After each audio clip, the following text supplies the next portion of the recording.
ನಿನ್ನೆಯಿಂದ ಶೀತ ಕೆಮ್ಮು ಕಫ ಎಲ್ಲ ಜಾಸ್ತಿ ಆಗೋಗಿದೆ. ಸಾಮಾನ್ಯ ನಾನು ಈ ಥರ ಶೀತ ಅಂತಂದರೆ ಯಾವುದೇ ಮೆಡಿಸಿನ್ಸ್ ತಗೊಳ್ಳಲ್ಲ. ಅದೇ ಮನೇಲೇ ಕಷಾಯ ಮಾಡಿ ಕುಡಿತೀನಿ. ಅದಂತೂ ಎಷ್ಟು ಬೇಗ ರಿಲೀಫ್ ಕೊಡುತ್ತೆ ಗೊತ್ತಾ.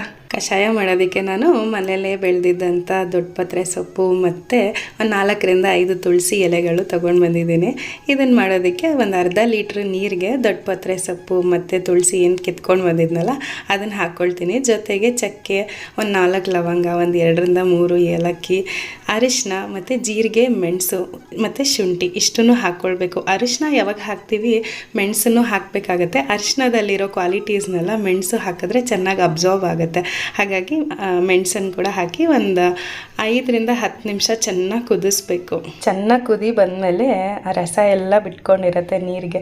ಈಗ ಸ್ಟವ್ ಆಫ್ ಮಾಡಿ ಆ ನೀರನ್ನ ಫಿಲ್ಟ್ರ್ ಮಾಡಿಕೊಂಡು ದಿನದಲ್ಲಿ 2ರಿಂದ 3 ಸಲ ಕುಡಿತಾ ಬಂದರೆ ಶೀತ ಕೆಮ್ಮು ಕಫ ಎಲ್ಲ ಬೇಗ ವಾಸಿ ಆಗುತ್ತೆ.